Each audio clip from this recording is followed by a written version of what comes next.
Hey guys, here's a quick look at the DJI Inspire app on an Android phone. Right now I'm using a Samsung Galaxy Note 3. Let me go ahead, power on my transmitter, power on the Inspire.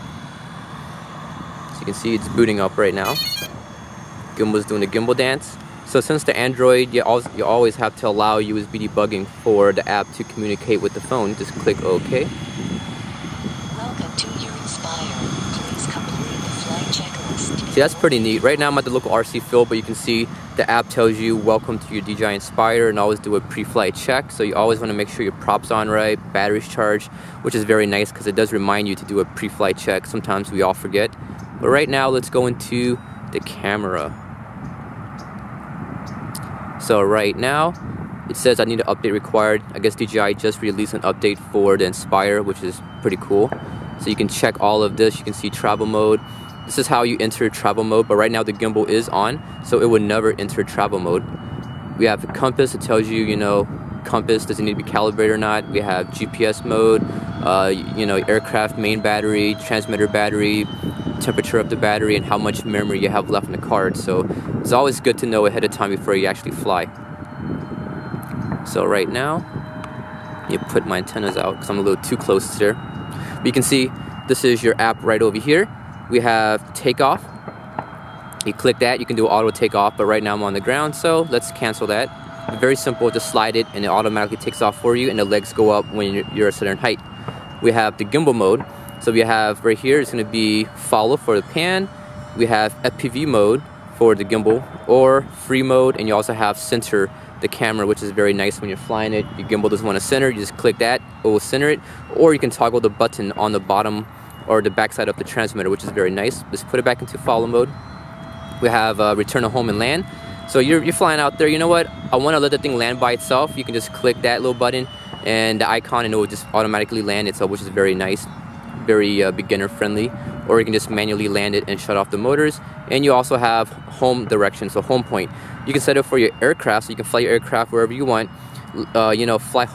Hover over a certain position, hit that, and that will be your new home point. Or you can use the controller as the dynamic home point, which is very nice.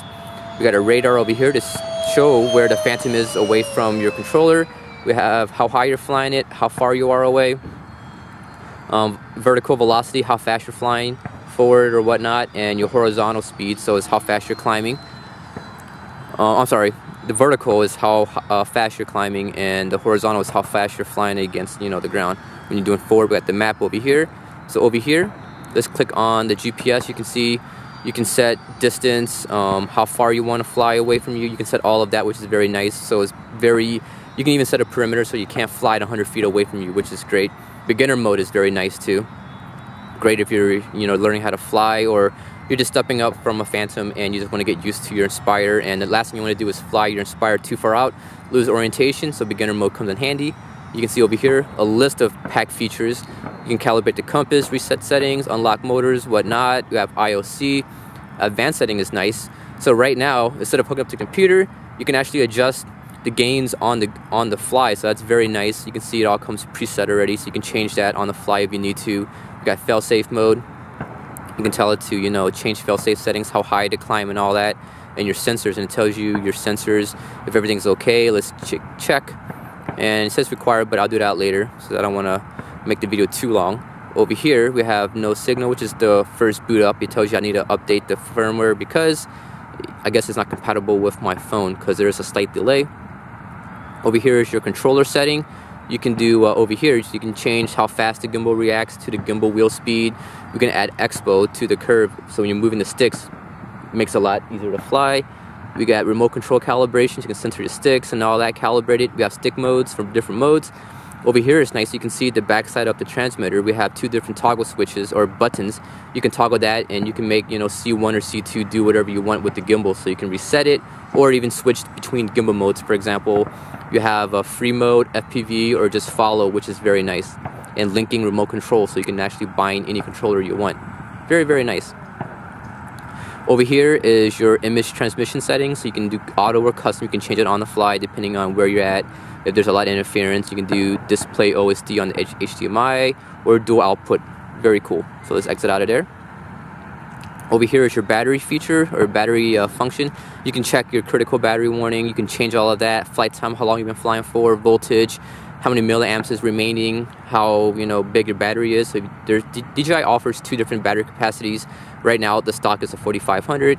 It tells you the temperature of the battery, which is very nice. If it gets too hot, don't fly. So yeah, right now it's in Celsius. So I'm in the US and I'm used to seeing Fahrenheit, so I'm not exactly too sure on what 16 Celsius is to Fahrenheit, but maybe 60 degrees, maybe around there, 50, 60 degrees.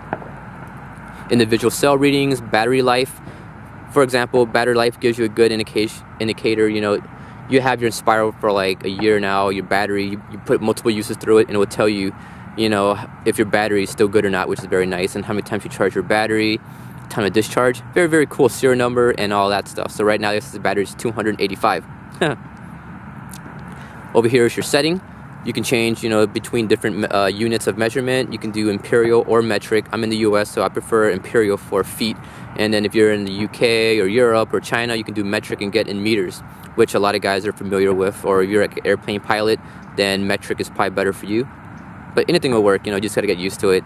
You can change some of the camera settings on here, PAL, NTSC for the HDMI out. You can change the anti-flicker. So if you're in Europe, you want it for 60 Hertz, so I'm in the US, put it for 50 Hertz, great. Quick preview, you can do reset camera format. You can adjust the gimbal roll, gimbal calibration, map mode and all that. So you can even show the flight mode, very nice. Exit out of there. So over here, takeoff, we got the radar, hot feet, all that, we already covered that. So let's go to the function over here of the camera. Most important thing is you can change between right here. This is your camera settings. You can do raw pictures or JPEG or a combination of both JPEG and raw. Very nice. This is your video profile or file settings. You can do an MOV or an MP4 depending on what you like to edit with or what computer you're using. Over here is the white balance. You can do auto, sunny, whatever you want. So you get full control of that. This is your resolution for your video side. You can do 4K at 30 frames, 24 or even 24 at different sizes. So that's very neat.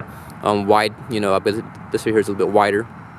You can do 1080 at 24, 30, 48, 60 frames, and even 70, which is 720.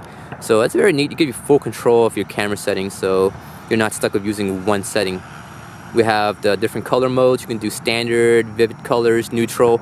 A lot of guys will probably use neutral or custom, so if you like to edit, do color correction on the videos, then neutral and probably custom is going to be a little bit better, or soft. And digital filters. Over here, you can toggle this back and forth between camera or video. This is your record button or shutter control. We have this as a play, so you can see back your videos. Over here is more settings. Oh, sorry, let me click that again. So you can see we can bring it up. We can put into manual mode or auto mode. You can change your ISO, shutter speed. So you can see, if you're overexposed, underexposed, we even got a little exposure meter down there. So that's very neat. You get full control once again. Over here is the map mode. You can see I'm at the local RC flying field. We got a big open park, big open space over here. And yeah, you can see all of that. Over here we have a trace button. So I believe you can set like a little fencing or it'll fly this route that you draw.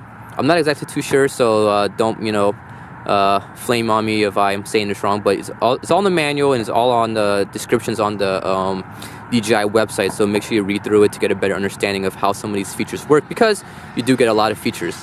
Let's clear it, exit out. Over here you can, when you're moving around, you can use this to find where you're at. You can change right now. So right now when I move the phone, you can see it changed the direction of the home point or the direction of that, or you can just lock it, and that's always north or south. And over here we can change different map modes, standard, hybrid, or satellite. You can use satellite, but it does take more data, or you can do hybrid or standard to do less data and just make your phone a little bit more smoother. So let's exit out of there. Let's go back to camera. So right now you can see I do have a slight delay. Let me tilt up and down a little bit. Oh, sorry. So I guess my no signal, or I'm too close, but yeah, there's a slight delay with my app right now with the Samsung Galaxy Note 3, but with the iPad, the A7 chips, it's gonna work a lot better. So yeah, that was a quick preview. Hope you guys enjoyed it. As always, guys, thanks for watching, and stay tuned for some more onboard footage coming up very soon, guys.